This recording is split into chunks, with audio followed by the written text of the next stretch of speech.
Bueno, buenas noches a todos. Bienvenidos al Resident Play. Todo lo que estáis desde las sedes de GSK en los distintos sitios del país y lo que estáis viendo desde vuestras casas. Resident Play es una plataforma online donde residentes, jóvenes urólogos y expertos nos reuniremos para debatir casos clínicos y temas actuales. Antes que todo, quisiera agradecer a GSK por la iniciativa, sobre todo a Emilio Segura y José Manuel Mullo, que nos han apoyado para realizar este evento el día de hoy, y a los diferentes delegados que también han colaborado en la difusión del mismo en todos los hospitales. Hoy hablaremos de un tema interesante, que es el tratamiento de la HBP en próstata grande, y para ello contamos con la presencia de dos personas, dos amigos. Uno es el doctor José Ramón Pérez Carral, que está formado en el Hospital de Cagüeñes, que actualmente trabaja en el Hospital La Paz y cuenta con una amplia experiencia en la enucleación de próstata con láser de Olmio, y él representa la parte de las nuevas tecnologías en el tratamiento del HBP. Y por otra parte tenemos al doctor Enrique Pérez Castro, que creo que no necesita ninguna presentación porque todos los conocéis, cuenta con una larga y brillante trayectoria en urología. Es actualmente el director de la unidad de litotricia de la Clínica La Luz y él nos aportará la voz de la experiencia en el tratamiento del HBP. Sin nada más que agregar y para no quitar más minutos de la discusión, os dejo con Cristina Redondo, residente del Hospital Universitario de Getafe, que nos comentará un caso clínico para el inicio de esta sesión de hoy. Comenzamos.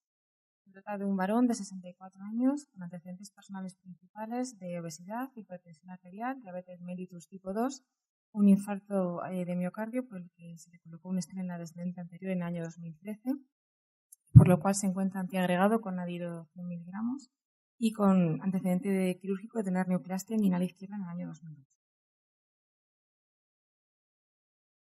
Es un varón que se encuentra en seguimiento a nuestras consultas por una sintomatología de tracto urinario inferior mixta con predominio de síntomas de vaciado. El paciente refiere a una frecuencia miccional diurna de 1 hora, nocturna de 5 veces, sin incontinencia urinaria asociada. Realizamos un IPSS en nuestra consulta con un resultado de 26+5 de puntuación. El tratamiento inicial que planteamos a este paciente fue un tratamiento médico con alfa bloqueante que recibió durante 1 año y debido a la persistencia de la sintomatología, pues actualmente le pasamos un tratamiento combinado con alfa bloqueante y inhibidores de la 5-alfa reductasa, con lo que se encuentra actualmente, y pese a lo cual ha presentado 2 episodios de retención aguda de orina. A la exploración física presenta un tacto rectal con una próstata volumen 4/4, adenomatosa y no sospechosa de malignidad. Como parte de las pruebas complementarias realizamos una ecografía de la que identificamos unos riñones de tamaño y ecogenicidad normales, sin litiasis ni ureterohidronefrosis, una vejiga a media reflexión, sin ecos en su interior ni imágenes dependientes de su pared, y una próstata muy aumentada de tamaño con un volumen en la ecografía abdominal que supera los 150 centímetros cúbicos. Otra de las pruebas que realizamos dentro del estudio es la flujometría. Obtenemos, como vemos en la gráfica, una flujometría con un tiempo de retardo de micción alargado, una micción entrecortada con goteo posmiccional y con una curva en picos ascendentes y descendentes que indican un uso de presa abdominal. El Qmax, el flujo máximo, es de 10 mililitros al segundo y el residuo posmiccional es elevado, de 142 mililitros. Analíticamente presenta una función renal normal con una creatinina plasmática de 1 y un PSA de 2,69. El sistemático de orina es normal, no patológico, y el urocultivo es negativo. Bien, con los datos que hemos planteado, la situación clínica del paciente, ¿qué opciones de tratamiento podemos plantear en este caso? Creemos que es un paciente que es candidato a tratamiento quirúrgico ya de su HBP. Y en ese caso, ¿cuáles son las indicaciones quirúrgicas que debemos plantear en los pacientes con esta patología? Para hablar sobre este tema, tenemos al doctor al doctor Pérez Carral, que nos comentará cuáles son las indicaciones quirúrgicas en la hiperplasia benigna de próstata. Muy bien. Hombre, pues en este caso, en primer lugar, os quería comentar más o menos lo que ya sabéis, que son las indicaciones clásicas de una cirugía de HBP, entendiendo como clásico las técnicas de RTU y la adenomectomía abierta. Evidentemente, este paciente, concretamente, pues reúne prácticamente todos los criterios que ahí tenemos recogidos. En primer lugar, pues unos síntomas severos del tracto urinario. Tenía un IPSS, si no recuerdo mal, de 26, una flujometría con un chorro fino, un residuo posmiccional alto. Entonces, todo eso ya lo indicaría. También una ineficacia del tratamiento médico. Como recordamos, ya había tenido 1 año de tratamiento con alfa-bloqueante e incluso habían pasado a un tratamiento combinado, con lo cual el tratamiento médico ya estaría totalmente agotado en este paciente. Y luego también las complicaciones que sufra cualquier tipo de paciente que le aqueje esta patología también pueden forzar a la indicación quirúrgica. En el caso de este paciente concretamente, teníamos que ya ha presentado 2 episodios de retención aguda de orina. Todavía, de momento, no parece que tenga una retención crónica, según nos indicaba la ecografía, pues porque no tenía una dilatación renal importante y los residuos, ya había cierta claudicación vesical, pero todavía no eran muy altos, y no nos hablan nada de hematuria, infecciones o, por supuesto, litiasis vesicales. Además, hablando un poquito de las indicaciones clásicas, de las técnicas típicas de resolución del HBP, podríamos hablar, por terminar de redondear un poquito el tema, que la resección transuretral tiene una indicación clásica, que es cuando pensamos que tiene un cáncer, y entonces eso nos permite no llevar a cabo una resección muy importante y poder llevar a cabo luego una cirugía radical. Y luego la adenomectomía pues tiene indicaciones típicas, como son una gran cálculo vesical que obligaría a emplear un gran tiempo quirúrgico, o bien cuando tiene un divertículo vesical amplio, que ya que hacemos una cirugía abierta, pues se podría resolver, aunque esto también pues tendría sus matices. Y luego también, por último, al igual que tenemos unas indicaciones generales y unas indicaciones especiales, también tenemos unas contraindicaciones. Para ambas técnicas y para casi cualquier técnica de HBP, tenemos que en esas técnicas clásicas que típicamente lo que adolecen son de unas pérdidas hemáticas muy grandes, lógicamente unas alteraciones de la coagulación o una dependencia absoluta de la anticoagulación, antiagregación, pues serían en principio una contraindicación relativa. También una patología uretral muy severa obligaría primero a resolver la patología uretral y luego ver si ese paciente sigue orinando de una forma deficiente después de haber resuelto la patología uretral.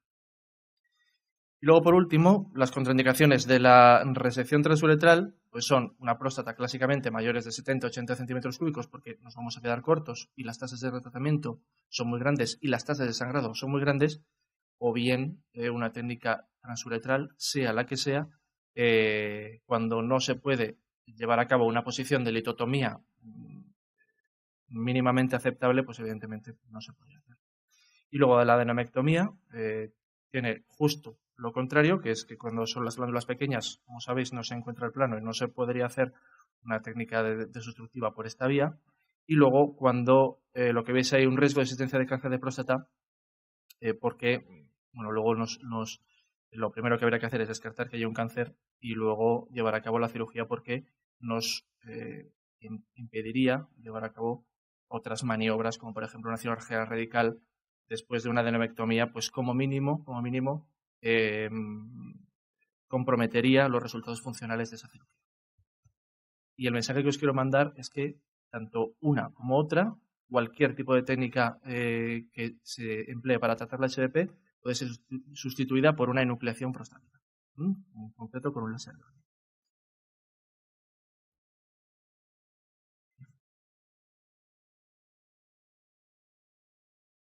Muy bien, muchas gracias al doctor Pérez Carral. Una vez que hemos hecho esta aclaración sobre las indicaciones quirúrgicas dentro del tratamiento, ¿cuáles son entonces las diferentes técnicas de abordajes que existen? Y concretamente en esta sesión vamos a plantear 2 tratamientos, la adenomectomía clásica, cirugía abierta, frente a las nuevas técnicas como es el caso concreto de la enucleación con láser de Olmium, el OLED, que nos va a comentar el doctor Pérez Carral. Volvemos a darle la palabra al doctor Pérez Carral para que nos comente cuál es su alternativa terapéutica para este paciente. Bueno, pues fundamentalmente este paciente, de todas las características que presentaba, lo que más marca el tipo de tratamiento que podemos llevar a cabo es la gran próstata que ya visteis todos que tenía en las imágenes de la ecografía. Entonces, eso nos deja poco margen, solo nos deja margen con una adenomectomía abierta clásica o bien una enucleación con láser de Olmium. Como bien sabéis todos, lo bueno que tiene la adenomectomía clásica es que es muy eficaz. Tiene unas tasas de retratamiento muy bajas y lógicamente, los pacientes pues, tienen unas tasas de continencia muy buenas y unos resultados funcionales pues, francamente buenos. Y eso es lo que le ha dado una buena fama a la adenomectomía. Lo que le ha dado mala fama a la adenomectomía son todos los efectos secundarios, todas las posibles complicaciones que puede tener. Fundamentalmente, las tasas de sangrado y luego las complicaciones graves derivadas de una cirugía abierta, como infecciones de la herida y todo tipo de complicaciones que se pueden hacer al estar tocando diferentes órganos de la cavidad pélvica. Por no hablar de la incomodidad para el paciente, ya yendo todo bien por el tiempo de sonda, por la estancia hospitalaria y por todo el tiempo que tardaría ese paciente en reincorporarse a una vida normal. Entonces, como la técnica clásica tiene muchos efectos secundarios y muchas pegas, pues lo que planteamos es la alternativa, una alternativa que mantenga la misma eficacia, pero supliendo todos esos puntos débiles que tiene la técnica clásica. Entonces, ¿cuál es la respuesta a esto? La enucleación con láser de Olmium. En principio, unas mínimas consideraciones en cuanto a la indicación. Pues cuando son próstatas pequeñas, evidentemente se puede hacer, pero puede resultar un poquito más difícil, sobre todo encontrar el plano, o se podrían sustituir por otras, no por una enucleación, sino simplemente por una TCP, una trígono-cérvico-prostatotomía con láser. Y luego, como veis ahí, en próstatas mayores de 200 centímetros cúbicos, por poner un límite, hay gente que lo pone en 150, hay gente que lo pone en 200, tiene una complejidad mayor, y eso requiere pues mucha más experiencia, por no hablar del tiempo requerido para la morcelación.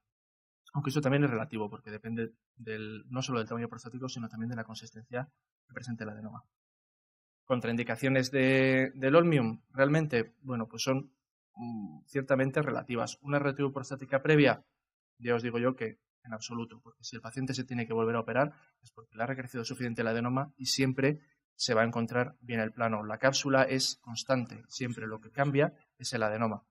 Un cáncer prostático localmente avanzado, pues quizá pueda borrar un poco el plano y eso pueda dificultar la técnica, aunque por mi experiencia también al final el plano no se borra tanto, o por lo menos en toda la glándula como cabría esperar. Una microvejiga, como tienes que soltar los fragmentos hacia la cavidad vesical y llevar a cabo una morcelación, pues también podría suponer un problema. De todas estas que aparecen aquí, la única que realmente supone un problema importante y un impedimento para llevar a cabo la intervención es una osteoporosis severa, una imposibilidad para llevar a cabo una aducción mínima de las caderas. Pero yo creo que vale. Bien, pues como yo estoy aquí para quedarme con el OLED, lógicamente, os quiero enseñar un vídeo mostrándoos un poco la técnica. Bien, aquí vemos se trata de un caso de una próstata de 120 centímetros cúbicos, un poquito más, pelín más pequeña que la del caso, pero podría ser perfectamente, es una próstata bilobulada, no mucho lóbulo medio, entonces lo que consiste básicamente la enucleación es en formar dos lóbulos, bueno, la próstata tiene dos lóbulos, pero separarlos claramente y enuclear uno primero y otro después. Aunque hay técnicas de enucleación en bloque, eso es en lo que consiste. Entonces, lo que habéis visto en el vídeo es primero partirlos a las 6 en punto, luego ampliar esa incisión en forma de ancla, que se llama a ambos lados del verum montanum, y una vez ahí comenzar a llevar a cabo una enucleación de un lóbulo primero y de un lóbulo después. En el momento que haces esa incisión y empieza a sangrar, ¿cómo solucionas el tema?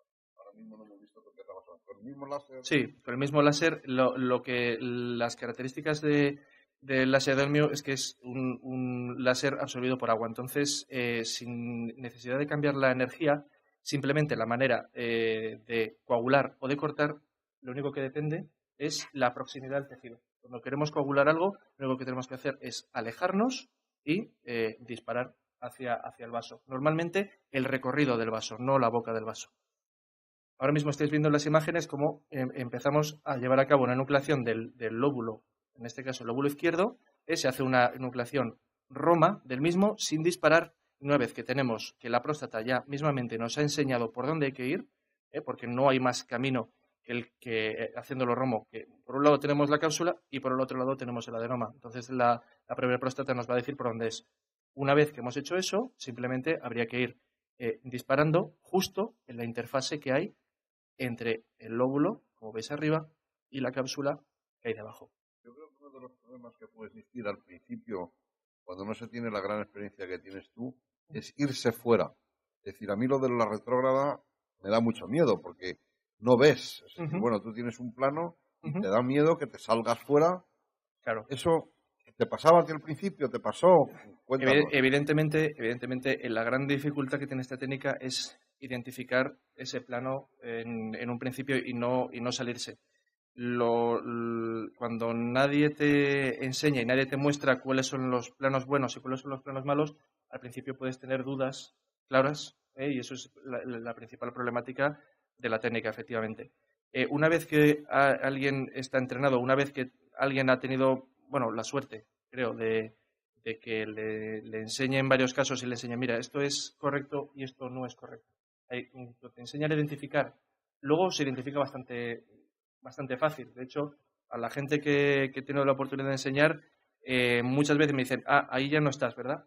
Se identifica, es un plano nacarado con venitas bastante fácil de identificar. Y cuando estás fuera, cuando estás dentro del adenoma, es como cortar miga de pan. Y cuando estás fuera, es una superficie y una consistencia totalmente diferente. Yo creo que para la gente que está viendo esto es muy importante, ya que estamos hablando de láser, la enorme diferencia que existe entre el láser verde y el láser que nos está enseñando tú hoy. Sí. Es decir, el láser verde yo creo que es una técnica bastante sencilla de aprender cuando una persona tiene algo de experiencia endoscópica, lo aprende, digamos, en 10 procedimientos. La vaporización. Y yo creo que esto no es un procedimiento que lo pueda hacer cualquiera ni que se aprenda en 10 procedimientos. No, clásicamente se habla de que uno empieza a estar seguro a partir de aproximadamente 50 procedimientos. O sea, que hay que ir partiendo de una experiencia previa en endurología. Por supuesto, tiene que tener experiencia en cuanto a resección y luego formarte específicamente en la técnica, porque lógicamente no tiene nada que ver ir de la luz hacia la cápsula que ir buscando el plano que hay entre la cápsula y el adenoma, lógicamente. Aquí, como ves en las imágenes, ya se ha llevado a cabo la enucleación de la parte posterior y de la parte lateral, y lo que hemos conseguido ya es llegar justo a las 2 en punto, hemos accedido a la cavidad vesical, lo cual ya nos dará una referencia. Ahora mismo lo que estáis viendo es simplemente bajando la potencia del láser, lo que me comentabas antes, Enrique, de a ver lo que pasa cuando tenemos un vaso sangrante, que como podéis ver ahí, esos vasos, el láser verde los pasaría bastante mal para coagularlos, y lo sé porque está en Alcorcón y lo conozco mucho, el láser verde. Aquí simplemente lo que habría que hacer es, cuando no es suficiente con alejarse y disparar lejos, porque esos vasos tienen muy poca consistencia alrededor y no se puede disparar alrededor de ellos, lo que habría que hacer es simplemente bajando mucho la energía, como podéis ver ahí, paso de casi 2 julios a 0,5. Entonces, de esa manera, no cortaría el láser, sino lo que haría es coagular. Podemos disparar justo hacia la boca sangrante y coagularlo, sin más. Tiene una buena capacidad de muestra. Yo creo que eso es un punto de técnica muy importante. Sí. Y es importante notarlo porque normalmente este tipo de cosas no te las suelen explicar ni cuando te vienen a formar. O sea que esto aprendes, pues bueno, a base de sudar. Bueno, como veis ahí, ahora mismo lo que estamos haciendo es demarcar el cuello. Ya teníamos una parte en la cual hemos accedido a las 2 en punto y ahora vamos desde la incisión que hicimos a las 6 a ese espacio en el cual hemos llegado por arriba. Juntarlo ya tenemos de referencias. Una vez que tenemos puntos claros, es mucho más fácil llevar a cabo la enucleación porque simplemente hay que juntar el punto A con el punto B. Entonces es más sencillo. Ahora, continuando con lo que os comentaba de que hay que separar un lóbulo del otro, lo hemos separado a las 6, hemos hecho la enucleación separándolo de la cápsula y ahora tendríamos que separar un lóbulo del otro, pero en la parte anterior, haciendo un corte a las 12 para que queden totalmente separados y ya podemos terminar la enucleación del lóbulo. ¿Veis? Hacemos lo mismo, una incisión arriba, separamos ambos lóbulos y luego, ahora de esta forma, solo nos quedaría unido el lóbulo por la cara anterior. Entonces, esta es una parte muy importante que marca totalmente los resultados funcionales y la continencia a muy corto plazo de los pacientes, que es la disección en este punto del esfínter. Entonces, lo que hay que llevar a cabo es un corte de ese flap de mucosa que tenemos ahí arriba y luego llevar a cabo una enucleación no demasiado exigente ni pegándonos demasiado a la cápsula. Entonces, lo que intentaríamos es reproducir un poco la cantidad de adenoma que dejamos en una RTU de próstata, ahí en ese punto que nunca se apura del todo, pues lo que intentaríamos es imitar un poquito esa técnica que ya está totalmente estandarizada y que todos conocemos, pues extrapolarlo, todos esos conocimientos que nos ha aportado la RTU de próstata, pues incorporarlos aquí. Entonces aquí, como veis, ya lo que hacemos es que una vez que hemos liberado ese esfínter y que nos hemos alejado de la zona del ápex, simplemente lo que habría que hacer es ir buscando la cara anterior, la cápsula, y ir juntando de nuevo el punto A de la luz con el punto B del otro lado. Y como podéis ver, pues aquí estamos terminando la enucleación. Como podéis ver, simplemente quedan esos tractos, los cortaríamos y ya tendríamos el lóbulo totalmente libre en la celda. Y ahora lo empujamos hacia la cavidad.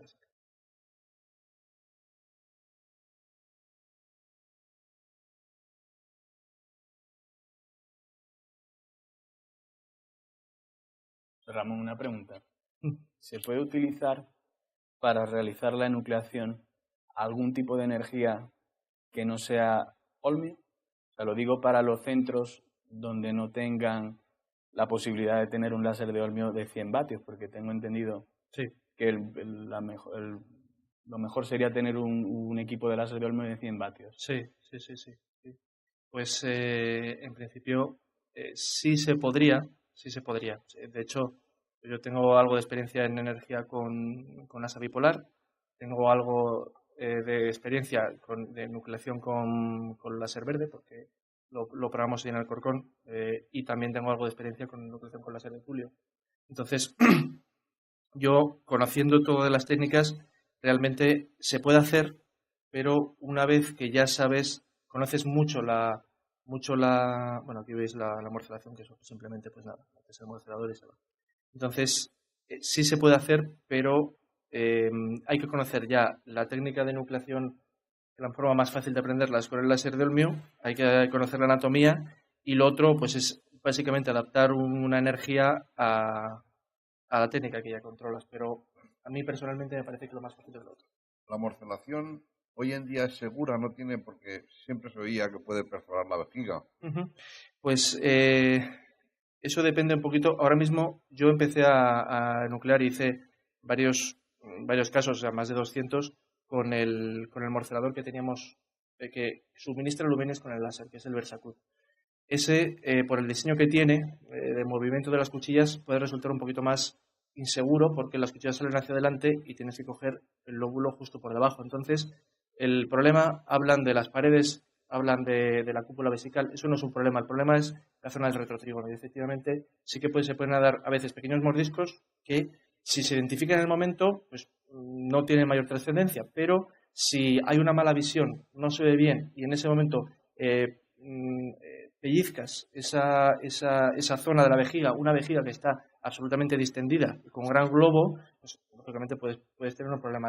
Para evitarlo, lo que hay que hacer es tener una buena visión, y si no tienes una buena visión, pues siempre mantener el morcelador alto. Una manera de evitarlo es utilizar otro dispositivo.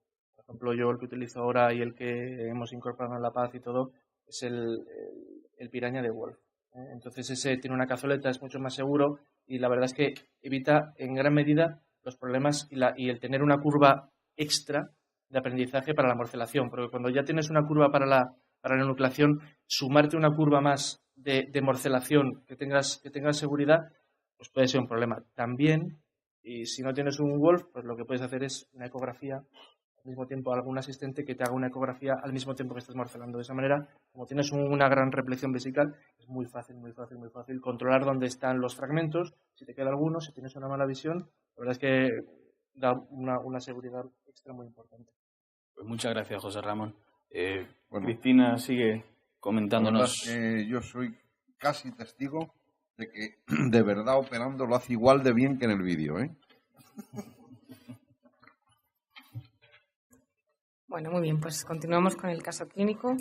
En nuestro centro se realizó cirugía abierta mediante adenomectomía prostática retropúbica, según la técnica de Milling. El tiempo quirúrgico fue de 110 minutos, de sangrado intraoperatorio de 800 mililitros, por lo cual no precisó transfusión, una hemoglobina posoperatoria de 12,5 gramos de decilitro y transcurrió el posoperatorio sin incidencias, por lo que se pudo dar de alta al tercer día. Y la sonda se retiró de manera ambulatoria al quinto día. Inicialmente, como hemos dicho, el posoperatorio transcurrió sin incidencias. A partir del octavo día, el paciente acude a urgencias refiriendo salida de material purulento a través de la herida, diagnosticándose una infección de la herida quirúrgica de características leves, superficiales, que fue bien con curas ambulatorias realizadas en centro de salud. Y la anatomía patológica de la pieza, con un tamaño total de 75 gramos, fue de hiperplasia nodular prostática. La primera revisión que realizamos al mes de la cirugía, el paciente nos cuenta que se encuentra bien, que está continente y que la única sintomatología que cuenta es una urgencia ocasional por la cual no precisa ningún tratamiento médico. Al tercer mes de la cirugía realizamos una segunda revisión en la cual ya pedimos alguna prueba complementaria para ver cómo está realmente el paciente. Hacemos una flujometría de control que ya tiene una curva normal con un Qmax de 21 mililitros segundo y sin residuo posmicional y un IPSS claramente mejor de 5. A la vista de los resultados de nuestro caso, vamos a comentar cuáles son los principales resultados y complicaciones que presentan cada una de las técnicas quirúrgicas de las que estamos hablando hoy. ¿Cuánto crees que hubieras tardado tú en resolver con OLEP este adenoma? Pues alrededor de 1 hora en total. 1 hora y cuarto, quizá.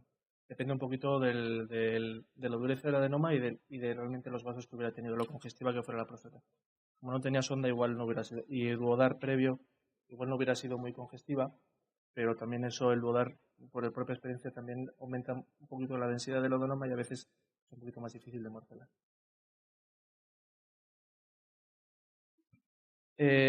Bueno, pues por no basarme únicamente en mi propia experiencia ni en mis pasiones, lo que os quería explicar un poquito, hablando del resultado de las diferentes técnicas, bueno, una pincelada breve. Este es un metaanálisis que está publicado en el European Journal of Urology. Es del año pasado, se hizo una primera versión en 2010 y luego se ha revisado a lo largo del año pasado. Es un metaanálisis que lo que hace es comparar las diferentes técnicas quirúrgicas para el HDP, no solo el OLEP con la adenomectomía ni el OLEP con otras técnicas, pero concretamente dentro de este metaanálisis que reúne 69 estudios, hay 15 que compara la OLEP con diferentes técnicas.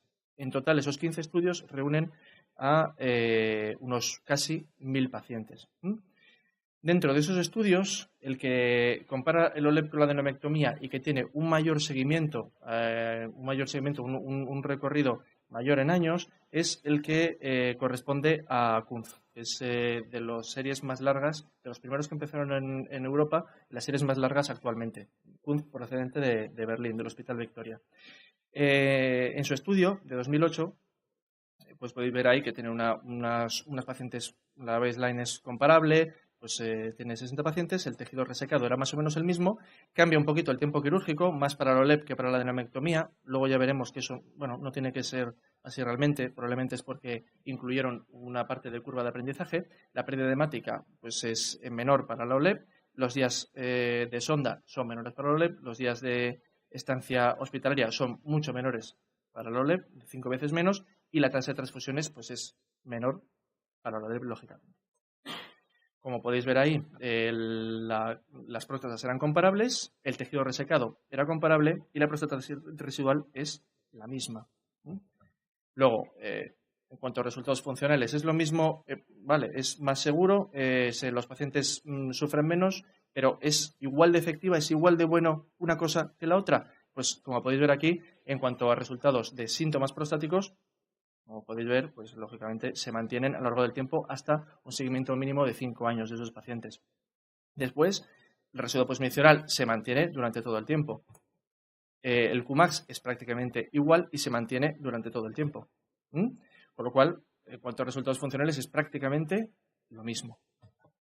Luego, ¿pero tendrá el OLED algunas complicaciones diferentes de la adenomectomía, algún tipo de cosa especial? Pues como podéis ver ahí, aparte de la transfusión, que es mucho menor, por ejemplo, complicaciones tardías como son la esclerosis de cuello o la estenosis de uretra. Bueno, la esclerosis de cuello es un poquito más en el milling por cómo se hace, pero un defecto que se le podría atribuir o que yo había oído hace años con respecto a la enucleación es que como tienes el resector durante una hora y media, sobre todo al principio, metido en la uretra del paciente, pues eso puede generar más estenosis. Eso está archidemostrado que eso no es así. Las estenosis de uretra se producen por lesión al introducir el resector, no por el tiempo que permanezca el resector introducido ahí. Y la prueba tenemos en que una adenomectomía, a veces, si la sonda hace algún daño al introducirse, también puede causar estenosis de uretra y no ha tenido ningún tipo de receptor metido dentro. Eso eran las de Kunz. Como podéis ver, hay otras series, como la de Babason o la de Krambeck de Indiana, que es una serie, como veis, hay de 837 pacientes, en las cuales la estenosis de uretra pues, es más o menos lo mismo, entre un 2 o un 3%.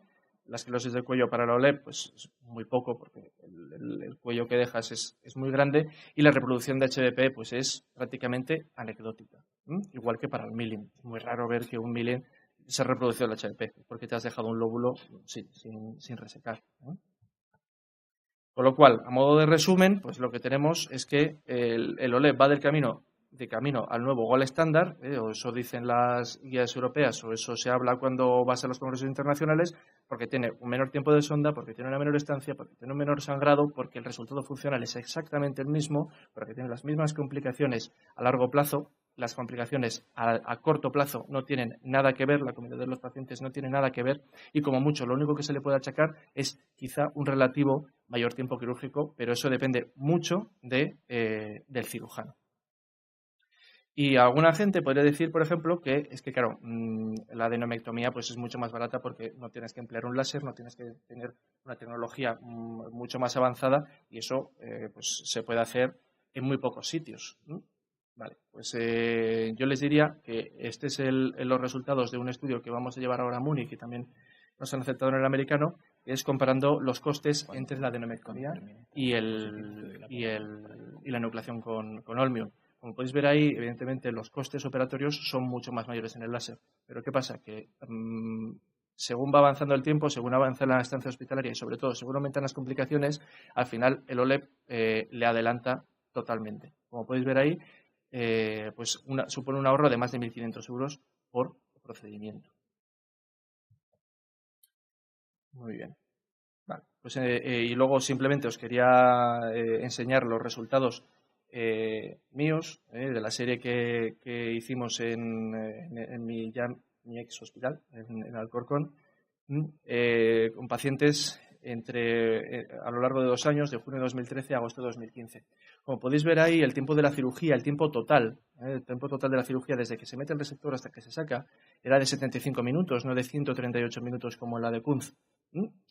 O sea que para ellos la adenomectomía era 90 minutos, con lo cual eso de que emplea un mayor tiempo quirúrgico y eso es una pega, pues realmente no es así. Podéis ver más o menos, esto es para próstatas de una media, no sé si lo pone por aquí, bueno, no lo pone, pero la media de volumen prostático era de 100 centímetros cúbicos. La media de 100 centímetros cúbicos, y esto era lo que llevaba, con gramos de muestra de 87 gramos, con lo cual probablemente no fueran 100 centímetros cúbicos, sino fuera un poquito más. La estancia media fue de 1,2 días. Prácticamente todos los pacientes se fueron al día siguiente a casa, independientemente del caso, independientemente de las patologías que tuvieran. El tiempo de sonda es de 3 días, porque simplemente lo tenemos así por protocolo. Pensamos que con 72 horas de sonda la celda reposa, y hemos visto que los pacientes están mucho más cómodos cuando se les quita la sonda a los 3 días que cuando se les quita al día siguiente de una intervención tan aparatosa. La hemoglobina posoperatoria era de 12,7, lo cual representaba una pérdida hemática de 1,3 gramos. En cuanto a resultados funcionales, pues un Qmax, pues lo esperable, ¿no? Un Qmax de 23, un IPSS, eso fue a los 3 meses, aunque muchos pacientes estaban revisados antes, un IPSS de 9, que la mayor parte de ese IPSS es debido a síntomas de llenado, lógicamente, porque el vaciado está absolutamente resuelto, una calidad de vida de 2,2, un estado de salud del 82, un PSA, lógicamente, muy reducido, de 0,8, cuando la media era de 4,6 al principio, un volumen prostático residual de 17 centímetros cúbicos, y luego, eso de la incontinencia, eso, si queréis lo hablamos luego, porque eso ahora mismo está totalmente resuelto, es casi todo de urgencia y al mes, y siempre transitorio. Bueno, eso es una diapositiva para que veáis un poquito la diferencia, simplemente es lo que ya os he comentado. Y luego, estudiando las diferencias que hay concretamente entre los Holmium que hicimos en Alcorcón y los milling que se habían hecho en Alcorcón antes de que llegara yo, porque cuando llegué yo el milling se desterró hasta que me fui. Pues como podéis ver ahí, el volumen de próstata es más o menos el mismo, con un volumen prostático de 100, un tiempo quirúrgico que es prácticamente igual, 75 contra 70 minutos. El ingreso medio era de 4 veces menor, 1,4 días o 1,2 días a 7 con un días. El lavado medio era simplemente pues al día siguiente cogían, se le quitaba el lavado y se iba, mientras que en la otra intervención pues estaban de media 3 días con el lavado puesto, y luego la pérdida hemática también era en la tercera parte, en cuanto a gramos de decilitro de hemoglobina perdidos. Y en cuanto a las complicaciones, pues en cuanto a las complicaciones, como podéis ver, no tiene nada que ver. La tasa de transfusión en el milling era casi el 25% de los pacientes, 1 de cada 4, terminaba transfundido. Las complicaciones de diferente índole, sobre todo de Clavien 2 para arriba, era del 26% en el milling y del 7% en el Holmium. No había resistencias, no había días de reingreso por las complicaciones, no había reintervenciones y no había, lógicamente, días atribuidos a reintervención como ocurría en el milling, como todos sabéis, todos que estáis en el mundo de la urología, ¿vale? Y luego, ¿cuáles eran las complicaciones? Ese 7% pues correspondía a esos 4 pacientes. Una transfusión, que supone un Clavien 2, una neumonía nosocomial, que no tenía nada que ver con la cirugía, una retención por un fragmento, eso puede ocurrir, que luego se puso una sonda y luego el paciente lo terminó orinando espontáneamente, y una estenosis de uretra que se resolvió con dilatación. Era a nivel del meato. ¿De acuerdo? Y por último, ¿cuál es la contrapartida de esto? Lógicamente, pues si todo es tan ideal, ¿por qué no lo hace todo el mundo, en todos lados? ¿No? ¿Por qué? Como bien sabemos todos, como dijo antes Enrique y como sabe cualquiera que haya oído hablar de esta técnica, porque es bastante difícil. Por ejemplo, este artículo es un artículo muy curioso que salió el año pasado del British Journal, que lo que hace es que compara 10 centros o 9 centros a nivel de Francia. Entonces cogían un cirujano y veían a ver quién era capaz de implantar la técnica después de un año. Entonces, dentro de esos 9 centros solo hubo un cirujano de los 9 que empezaron que fue capaz de sacar adelante la técnica según los criterios que empleaban ellos para decir que tenía que podía sacar la técnica adelante.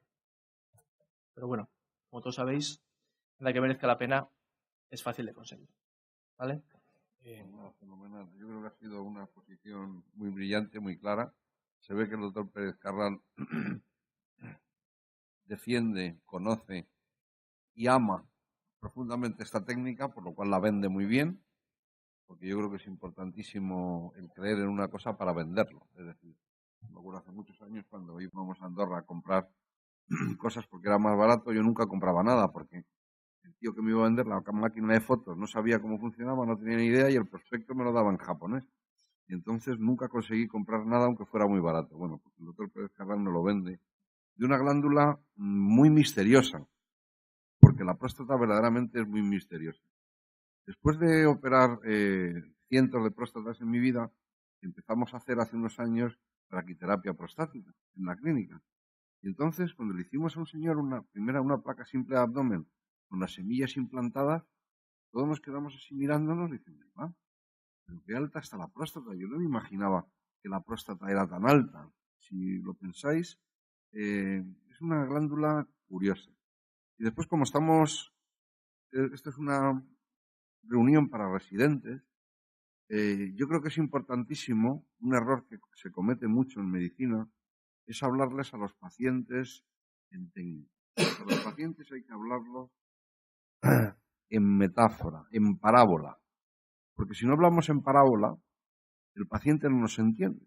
Y una parábola que os quiero explicar esta noche y que es muy útil para que vosotros la podáis transmitir a vuestros pacientes, es siempre ponerles el ejemplo de que vamos a hablar de una mandarina bonsai, una mandarina normal, una naranja.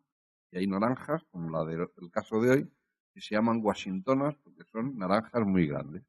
Entonces, la cáscara de la naranja es la verdadera próstata. Los gajos de la naranja son el adenoma prostático.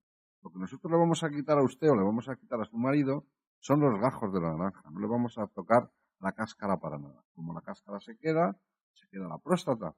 Y tiene usted que seguir haciéndose revisiones todos los años de su próstata porque ya pasa usted una edad que se debe usted mirar porque en esa cáscara puede haber problemas de futuro.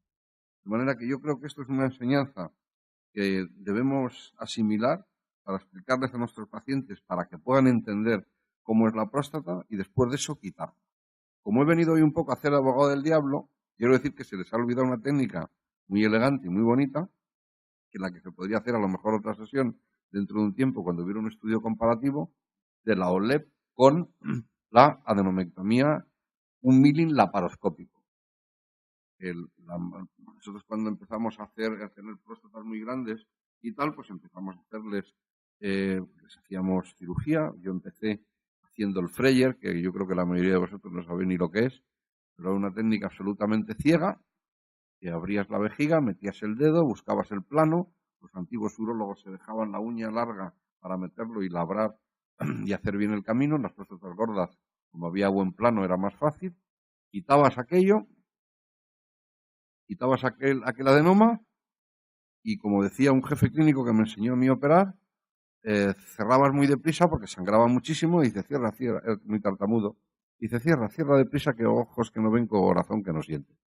Te ponías una sonda, un cubeler así gordísimo, el lavabo continuo entonces no se estilaba, y bueno, y a ver qué pasaba. Muchas veces había que reoperarlos, en fin, había que hacer de todo en aquellas próstatas gordas.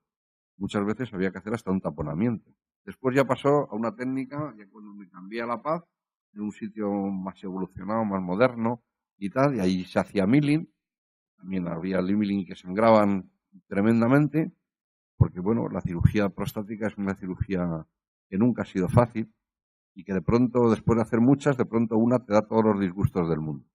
Entonces yo creo que como no tenía, ya el milling lo estaba un poco sobrepasado, empezamos a hacer el milling laparoscópico, que es una técnica, yo creo que también muy elegante, que se puede equiparar más o menos, yo creo, al OLEP, y que una persona que haga bien la laparoscopia la hace también divinamente. Y bueno, pues están ahí parecido una técnica con la otra. Yo creo que en cuanto a resultados, porque lo que haces es lo mismo. El mejor resultado se obtiene cuando tú quitas la mayor cantidad posible de gajos de esa naranja de la que estamos tratando. Y bueno, yo creo que con esto abrimos el turno a las palabras, a las preguntas de la gente que quiera hacer y yo creo que lo habéis entendido todos muy bien, porque lo ha explicado el doctor Pérez Carral todo muy bien y muy clarito. Bueno, como ha comentado el doctor Pérez Castro, abrimos el turno a preguntas. Mientras tanto, yo te pregunto, bueno, a vosotros dos. Según la nueva indicación de las guías clínicas europeas, que ya le dan un grado de recomendación al OLEP con un nivel de evidencia 1B frente a la adenomectomía para próstatas mayores de 80 gramos, ¿cuál es el papel actual? O sea, hoy en día, ¿a qué pacientes le haríais un milling o un Freyer por vía abierta? O sea, ¿a qué pacientes se le haría? El doctor Pérez Castro dice que a ninguno. Pues en principio, sacando a colación las diapositivas que pusimos, como mucho, alguien a que no le pudieras separar las piernas para entrar por vía transuretral, pero realmente, simplemente ese sería el único caso, porque incluso con una gran litiasis vesical se puede resolver en el mismo acto con el láser. Hay un aparato maravilloso, que muchos no conoceréis, que se llama Mauermayer. Mauermayer era un catedrático de urología de la Universidad de Múnich, a la derecha del ISAR, porque en Múnich había 2 universidades, y este era un fenómeno de la resección transuretral en aquella época, en los años 60 y muchos. Y entonces este hacía unas resecciones transuretrales, le daba lo mismo, del tamaño que fuera la próstata, hacía resección, jamás hacía hemostasia, y cuando terminaba la resección se levantaba y con aquello sangrando a chorro le daba el resector al residente y decía, chaval, tú hacer hemostasia. Al residente le debía pasar de a kilos. Bueno, pues aquella bestia inventó un aparato maravilloso que se llama Movermayer y que yo sepa solamente lo fabrica Storz, que es una especie de sacabocaos de resector, el punch antiguo de la resección transuretral, cuando no existía la corriente eléctrica o era muy mala, le va dando mordiscos a la piedra. Yo en La Paz he ganado alguna cena al doctor Hidalgo, porque creía que no iba a ser capaz de romper las piedras, unas piedras enormes, le vas mordiendo, y al final las rompes, es bastante rápido y bastante bueno. O sea, yo creo que también en litiasis se puede hacer un combinado. Lo que pasa que, bueno, hacer un OLEP, tener ahí los trozos de la piedra, yo no sé si quizás sería complicar mucho la técnica. No, lo que hay que hacer siempre que tienes una litiasis es romperla primero la litiasis, sacar todos los fragmentos, hacer la enucleación, morcelarlo, porque si no se te pueden meter los fragmentos litiásicos dentro de las cuchillas del morcelador, y luego si tuviera un tumor vesical, también lo he hecho, resecas el tumor vesical por última vez. Y ya está, o lo nucleas con el láser. Lo morcelas. Bueno, vamos con el turno de preguntas online. Tenemos una pregunta que dicen: favor comentar incidencia del cáncer de próstata en tu serie de OLED. ¿Qué incidencia hay del cáncer de próstata incidental? Valga la redundancia. En tu serie de OLED. Pues prácticamente lo mismo que está descrito para el cáncer de próstata incidental de la adenomectomía. Aproximadamente me parece que un 2-3%. 2-3%, y la verdad es que no he notado, bueno, son cánceres incidentales que te das cuenta cuando lo quitas, porque mientras lo estás enucleando prácticamente todos son tumor. Eso yo creo que es una de las ventajas importantísimas, sobre todo hoy en día desde el punto de vista legal, del láser del OLED frente al verde. El verde, el problema tremendo que tiene es que ese 2 o 3% te lo come. Entonces, creo que es una pregunta importante. Sí, bueno, realmente yo no he tenido ningún paciente que haya tenido que requerir, por suerte, ningún tratamiento adyuvante, pero evidentemente lo que dice Enrique es importante, y a los pacientes les importa bastante el hecho de que se analice lo que se quita o no se analice. Tenemos otra pregunta por aquí. Posterior al tratamiento del OLED, si el paciente sigue con síntomas de llenado, ¿qué tratamiento se puede utilizar? Si sigue con síntomas de llenado, pues se puede emplear cualquiera de los tratamientos que hay para una hiperactividad vesical. En muchos casos, sobre todo al principio, cuando teníamos una curva de aprendizaje y estábamos más tiempo nucleando y la energía que se aplicaba a la cápsula era mayor, los pacientes tenían un poquito más de síntomas irritativos y por defecto muchas veces les indicábamos anticolinérgicos. Bueno, normalmente le indicamos mirabegrón o bendiga, por lo menos ya que le dabas el tratamiento sin esperar a ver los síntomas que tenía, pues los pacientes estaban un poquito más cómodos. En mi experiencia, pues se puede llegar a cualquier cosa. Realmente, si una vez que está objetivado por un estudio dinámico, ver que la hiperactividad, que normalmente cuanto mayor era la hiperactividad que presentaba el paciente antes de la cirugía, mayor va a ser después, pues en ese caso, pues aparte de agotar todo el tratamiento farmacológico, pues lógicamente se puede llevar a toxina botulínica intravesical o lo que sea. Yo creo que una de las cosas importantes en el láser, en el OLED no tengo experiencia personal, es la paciencia, es el mejor tratamiento. Es decir, yo creo que cualquiera de estos procedimientos modernos, entre comillas, producen unas sensaciones miccionales a las que los urólogos, que no estamos acostumbrados a eso, porque estábamos haciendo otras técnicas que no daban eso con tanto frecuente, nos pone nerviosos. Y si el paciente está nervioso también, pues se juntan los nervios del cirujano con los nervios del paciente. Hay que saber calmarlos y saber decir que es pronto, tenga paciencia, que eso se va a resolver, y la mayoría de las veces se resuelve. Pues, aunque nosotros a todos los pacientes les damos de alta todos con Enantium. Es decir, yo creo que hay que intentar prevenir ahí dentro de lo que puedas. Sí, la verdad es que esta técnica, las molestias o el dolor es anecdótico. La verdad es que no les duele nada, o sea, lo que es común a todos los pacientes es que no les ha molestado nada las micciones. Lo que también es más frecuente, pues es eso, es una hiperactividad, bueno, en fin, ocasional, la cual más que nada es cuando tienen ganas de orinar, pues tienen que hacerlo con urgencia y con premura. Normalmente hay una cierta poliacuria, quizá de 2 horas, 2 horas y media, el paciente dice, bueno, no va más, pero eso es transitorio y no suele ir más allá de 3 meses. Seguimos con las preguntas que tenemos aquí bastantes, a ver cuáles podemos contestar antes de las 9:15. Tasa de esclerosis de celda con OLEP en próstatas menores de 35 centímetros cúbicos. ¿Qué hago? La tasa de esclerosis de celda. Pues la verdad es que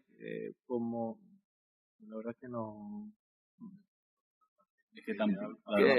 Claro, una próstata de menos de 35 gramos, a ver, es bastante difícil de nuclear.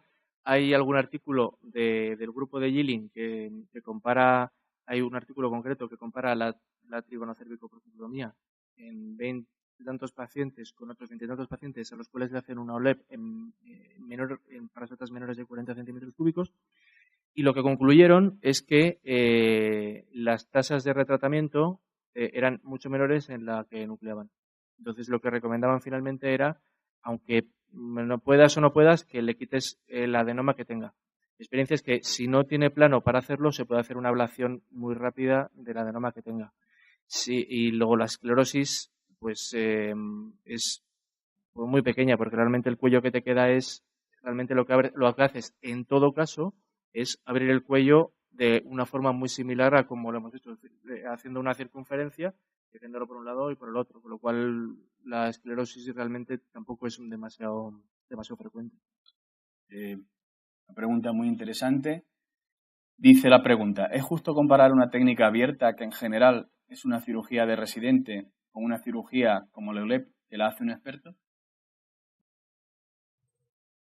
Bueno, pues eso justo cuando hice la presentación, justo antes de venir a Madrid, que hice una presentación, bueno, ya estaba en Madrid, y hice una presentación en la Sociedad Urológica Asturiana, comparando los resultados que teníamos de adenomectomía con el OLEP que habíamos hecho, los primeros casos que habíamos hecho en Gijón. Y justo un adjunto que vi allí dijo que eso no era justo porque los cirujanos que habían hecho una y otra serie no eran los mismos. Pues la goleada era prácticamente igual que la que habéis visto ahí. En una técnica que ya estaba instaurada, que estaba hecha por un residente, tutorizada por adjuntos que llevaban cientos de procedimientos en la técnica, comparado con una técnica en la cual que aprendió un adjunto con mucha experiencia en endurología, junto con un residente, como era yo, que era un R5, en una curva de aprendizaje. Y aún así, las tasas de complicaciones, las tasas de sangrado, las tasas de estancia y todo lo demás no tenía nada que ver. O sea que... Vale. Sí, es justo. Creo que una pregunta que va más o menos en relación con la pregunta anterior, y también podemos preguntarlo aquí a la sala.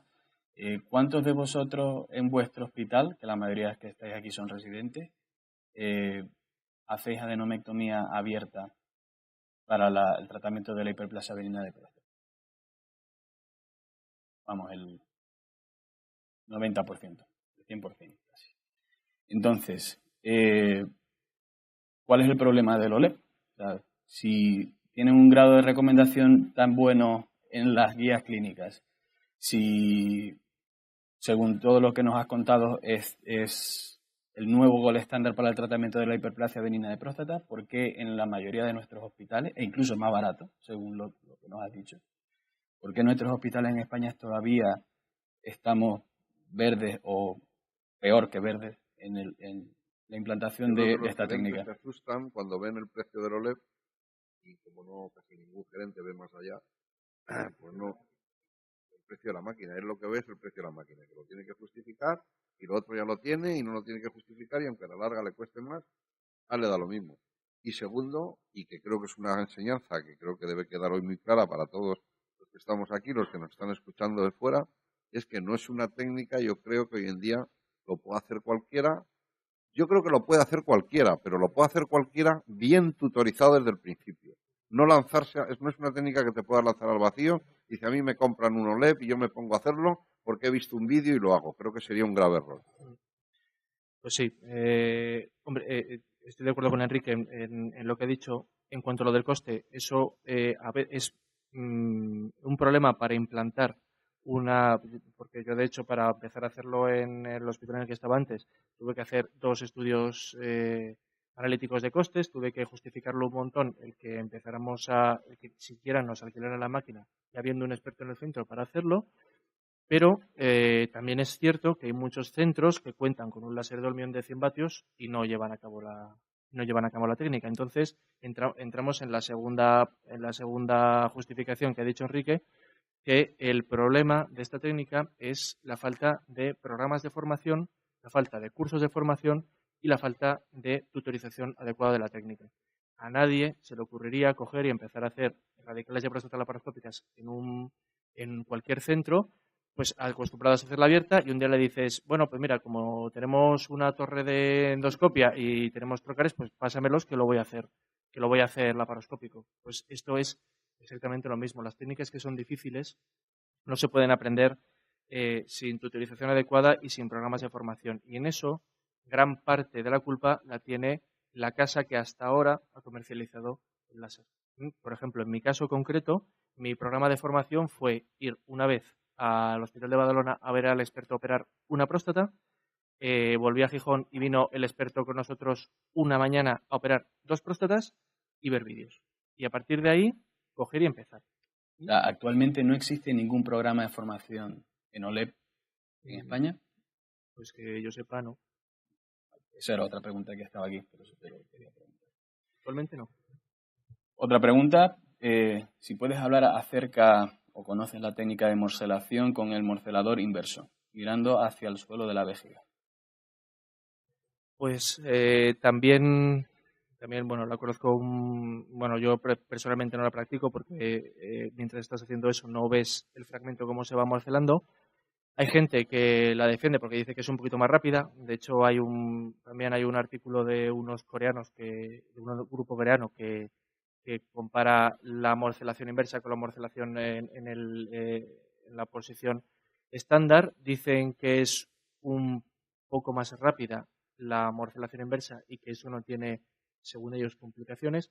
Para mí, que antes que me preguntaba Enrique sobre las complicaciones de la morcelación, el principal sitio en el cual puedes pegar un picotazo a la vejiga es en el retrotrígono.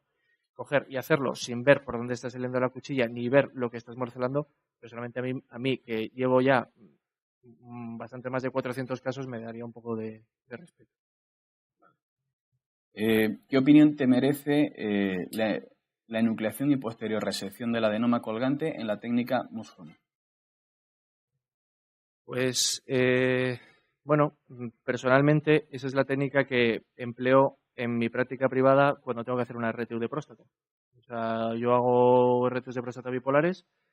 Lo que llevo a cabo es una enucleación de toda la cara posterior, toda la cara lateral y de todo el cuello. Y luego, como no tengo o no saco el morcelador para tratar ese tipo de casos, lo que hago es llevar a cabo pues, una resección de la cara anterior cuando el adenoma está colgando, cuando el adenoma está totalmente vascular y es bastante y alcanzas unas tasas de resección, pues me parece que la mayor que he hecho tenía 80 gramos de muestra en 1 hora y pico. O sea que, bueno, lo malo que tiene en comparación con la enucleación es que mientras estás enucleando el adenoma, con el asa bipolar llevas a cabo una enucleación, una tracción y posteriormente una coagulación de lo que queda atrás. Mientras que en el láser coagulas y cortas y enucleas, no enucleas y coagulas. O sea que en ese sentido es más hemostática la enucleación con láser. Y lo malo del Mushroom es que una vez que tienes una celda grande y una celda coagulada, hay que coger y sacar todos, y una celda distendida, tienes que sacar otra vez todos los fragmentos en lugar de contar con un morcelador. Con lo cual ahí siempre tienes que hacer un trabajo de hemostasia que te puede prolongar un poquito el procedimiento. Pero bueno, puedes hacer, se puede hacer. Alguien pregunta por aquí sobre trucos con el OLED para evitar lesiones en el trígono y los meatos ureterales en pacientes con lóbulo medio prominente. Pues el mejor truco es apurar el corte a nivel del cuello de la vejiga. Cuando uno cuando uno separa ambos lóbulos, cuando uno tiene un lóbulo prominente, lo que hay que hacer es un corte a las 5 y un corte a las 7. Entonces, cuando hace esos cortes, lo que tienen que hacer son incisiones a nivel del cuello vesical pequeñas. O sea, no hay que bajar mucho el trígono, primero, porque de esa forma ayudas a la continencia temprana del paciente, y segundo, porque de esa forma no perforas la cápsula de la próstata a ese nivel. Entonces, cuando no perforas la cápsula a ese nivel, no te metes subtrigonal, y ese cuidado clásico que hay que tener al enuclear un lóbulo medio o una próstata que sea muy subcervical, que es prácticamente constante a todas las próstatas que son mayores de 100 centímetros cúbicos, pues eso no pasa nada, porque según lo vas enucleando, ese plano se va viniendo hacia ti, porque ya no hay adenoma empujándolo. Entonces, lo que hay que hacer es pues no bajar el cuello demasiado, no cortar demasiado el cuello en ese momento. Muy bien. Tenemos una pregunta de alguien en la sala.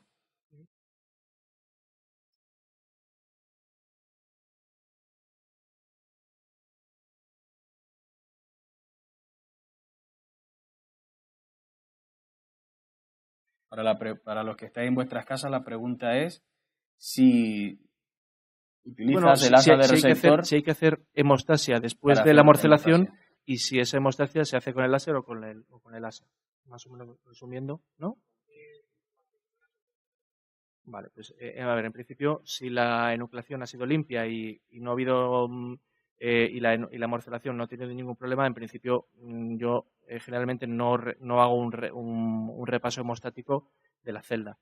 En el caso de que creas que el medio está muy hemático y no te guste cómo está quedando, que eso puede pasar en uno de cada 10 casos más o menos, o menos, lo que más me gusta es, si tengo a mano un asa bipolar, prefiero un asa bipolar antes que el láser. ¿Por qué? Porque el láser, lo bueno y lo malo que tiene este láser es que lleva a cabo una coagulación muy selectiva. Entonces, repasar una celda que está sangrando, si tienes a mano un asa bipolar, simplemente al final es una maniobra que dura alrededor de unos 5 minutos o menos.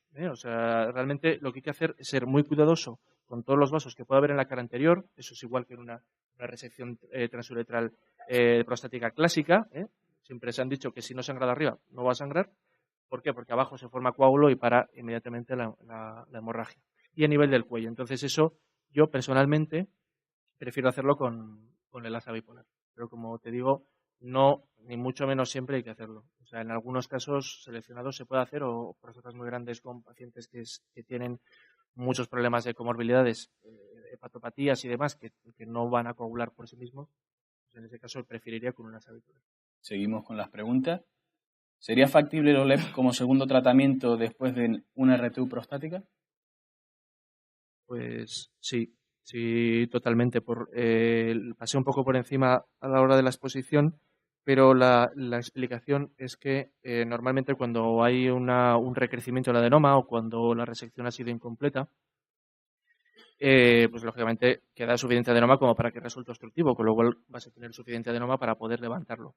Y además la experiencia dice que normalmente cuando uno reseca, ya sea con una RTU de próstata, una vaporización con láser verde, que también he hecho varios casos de esos, siempre el cuello queda muy bien, queda muy abierto. El problema viene en las masas laterales.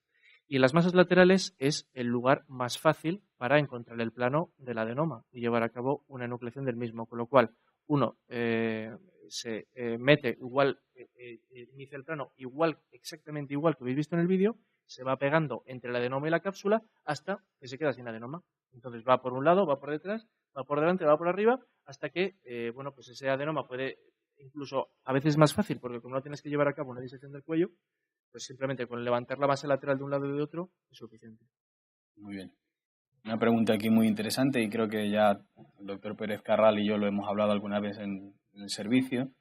Si con el láser verde se puede vaporizar una próstata de 80 y 100 gramos sin ninguna dificultad, con una curva de aprendizaje muy corta y con las mismas ventajas que el OLED, ¿qué ventaja le ve al OLED frente a la vaporización prostática verde con 180 vatios? De elegir alguno de estos dos láseres para adquirirlo en un servicio de urología, ¿por cuál se decantaría? Pues, a ver, si un láser verde, en principio, si se llega a 80-100 centímetros cúbicos, es A ver, yo vengo de un servicio, ahora mismo en Alcorcón, que son el baluarte del láser verde en la sanidad pública española. Todos han hecho cientos de casos con láser verde. Y aún así, ellos implantamos una técnica de nucleación para próstatas mayores de 60 a 80 centímetros cúbicos. ¿Por qué? Porque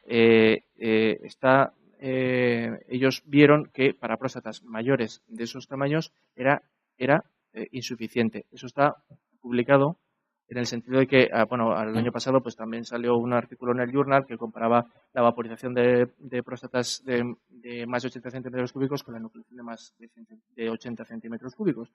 Y la reducción de IPSS y de calidad de vida y de complicaciones era más o menos similar en ambas técnicas, con un seguimiento a un año, pero la diferencia de Qmax en el OLED era de 28 y en el láser verde era de 18.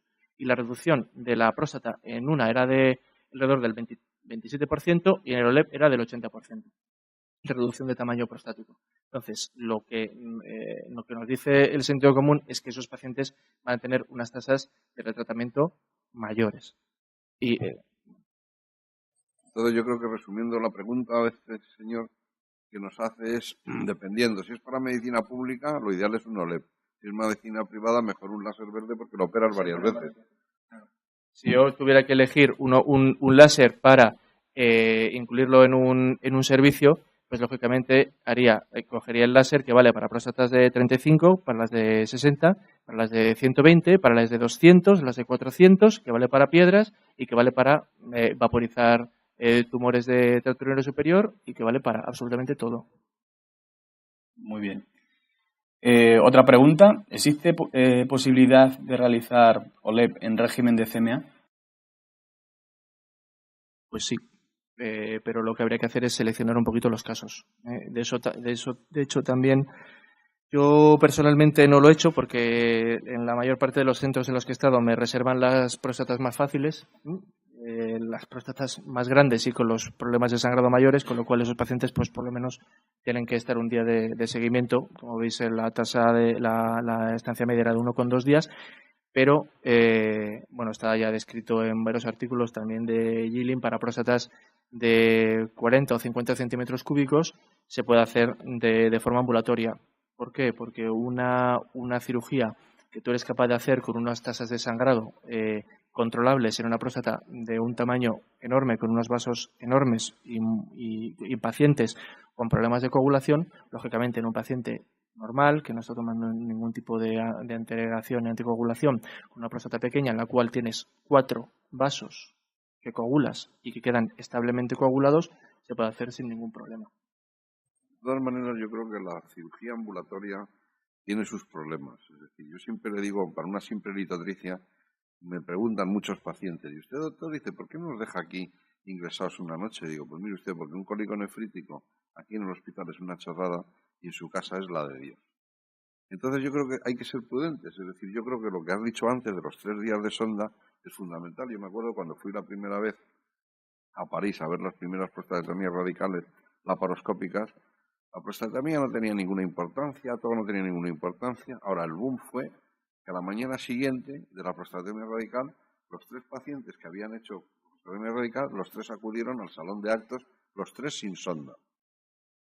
Eso no lo ha hecho luego nadie nunca más, porque eso fue una butad, ya que estábamos en Francia, lo diremos en francés, absoluta. Yo creo que hay que tener cuidado, es decir, si dejamos al paciente una noche ingresados y con vigilancia, y después le dejamos 3 días con sonda, seguro que va a tener un postoperatorio muchísimo más confortable. Estoy de acuerdo con Enrique. Una pregunta, José Ramón. Y ya para finalizar, porque estamos casi llegando a la hora de finalizar la sesión, es Y es una pregunta que es buena aclarar, porque muchos de los detractores de la técnica, es una de las cosas que siempre sacan a extrapolación, es lo de la tasa de la incontinencia. En tus diapositivas sale que la tasa de incontinencia es del 36%.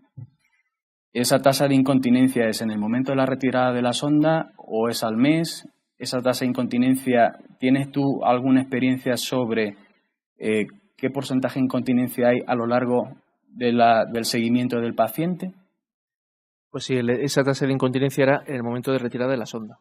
Entonces, 2/3 de los pacientes están continentes y 1/3 requiere al menos un absorbente. Eran pacientes que requerían al menos un absorbente, pero eso no era solo de esfuerzo, sino que incluía la de esfuerzo y la de urgencia.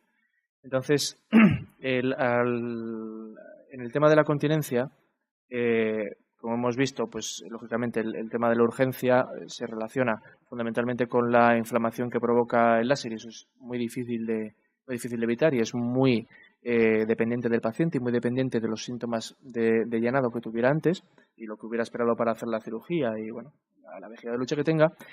Y luego el tema de la incontinencia de esfuerzo, que es la que también molesta mucho a los pacientes, eso se puede evitar y está claro que se puede evitar con una correcta técnica de disección del esfínter.